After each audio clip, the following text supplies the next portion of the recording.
This is a floor hamstring curl. You know how much I love exercises on the floor. And this is a great way to work our hamstring muscles for one of their main functions, which is to bend the knee. So that's one of the main things that our hamstring muscles do, those muscles on the back of our thighs. And that's what this exercise will involve.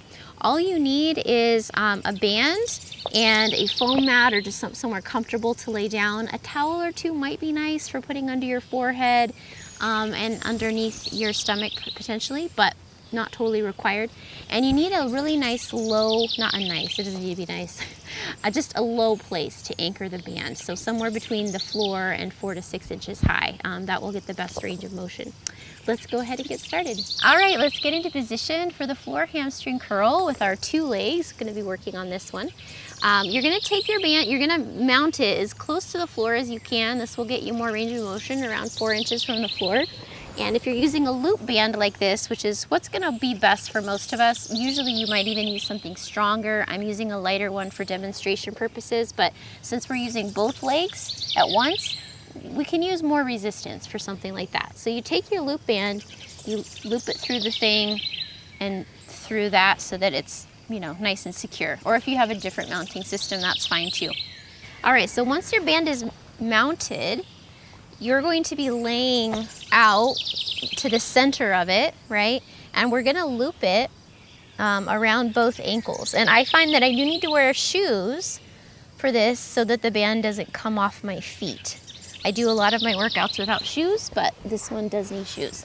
So you're gonna kind of like army crawl your way out far enough so that you have tension on the band in the starting position with your legs out behind you, but also so that you can fully squeeze them past like 90 degrees. So 90 degrees is like, you know, when the shins would be vertical. You want to try to be able to squeeze a little past that. So if you can't, like if it's too tight at the top, then you want to, you know, scooch yourself back a little bit. So just try to find the right positioning in there. What you don't really want is like there to be so much slack on the band at the bottom that like nothing is really happening with the muscles until like the last half of the movement, you know?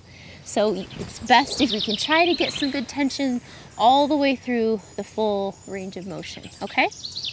Okay, so here we are. We're laying on our stomachs. I'm sorry in advance if my microphone is going to be a little funky when I'm talking laying face down. I don't have a solution for that. If you have a little washcloth or towel, it can be really nice for resting your head on. Let me show you that. Trying not to talk when I'm face down as much as possible.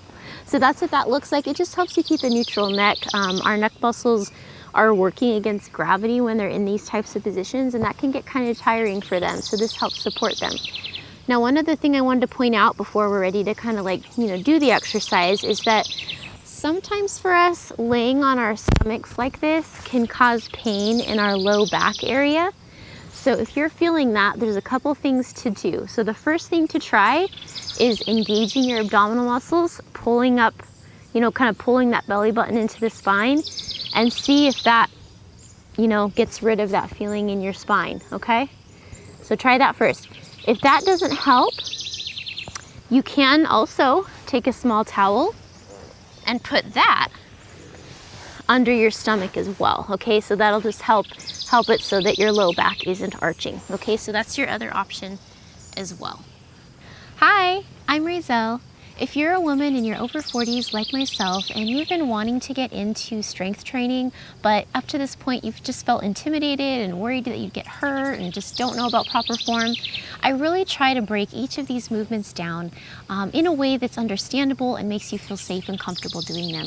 If you like my style of teaching, I have additional things over on my website like common mistakes to avoid for each movement, ways to make them harder, ways to make them easier, and things like that. If that sounds good to you, come on over to my website at inspirefulwomen.com. Now, once we're ready to do the hamstring curl, there's one little thing here. If you dorsiflex your feet, so bringing the top of the foot closer to the shin, that will get more of your hamstring working because the calves cannot contribute as much.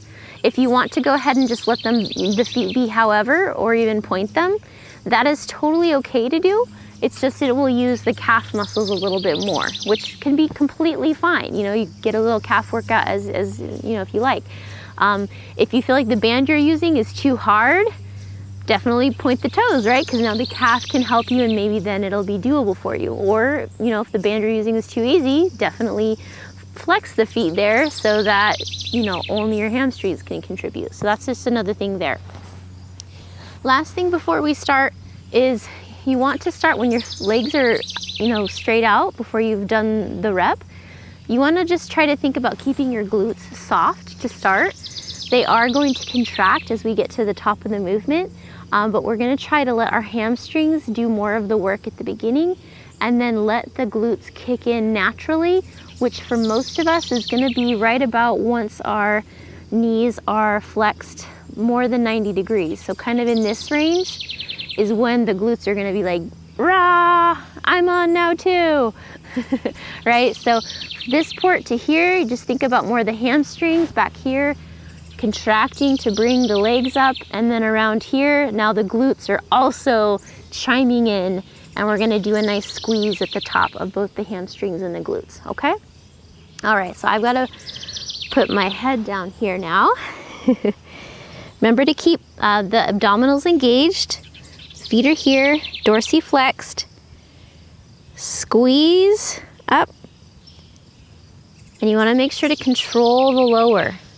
Actually, one important point to note here is that our hamstrings work a lot of the time in daily life in a more eccentric manner, which is actually when the muscle is contracting while being lengthened. So when we're lowering, that's when our hamstring muscle is being lengthened, but it's still contracting, right, to control the lowering. Otherwise, if they didn't contract, we just fall, right? So that's actually how our hamstrings work in everyday life a lot of the time. So we want to really milk that portion and go slow on that down portion. Okay, I'm going to go ahead and do a few quietly now, and you can do them with me.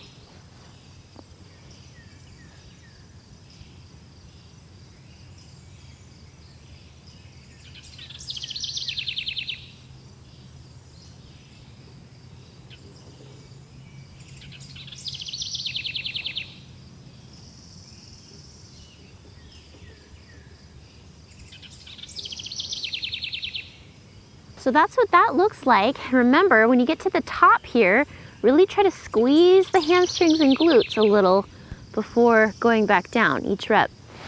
The last thing is if you feel like that band is cutting into your ankles too much, a couple options to try would be to get another towel and you can kind of put that in between the band and your ankles.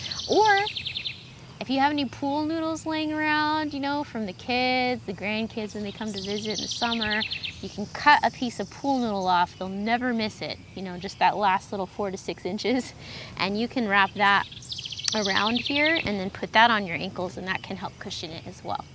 Thanks for being with me today, ladies. Once again, I'm Rizal, and if you're a woman in your over 40s like myself and you'd like to do full-length follow-along workouts in beautiful outdoor nature settings with me as well, using these very same movements that I've been teaching, I also create those. You'll find those over on my website, so please join me over there.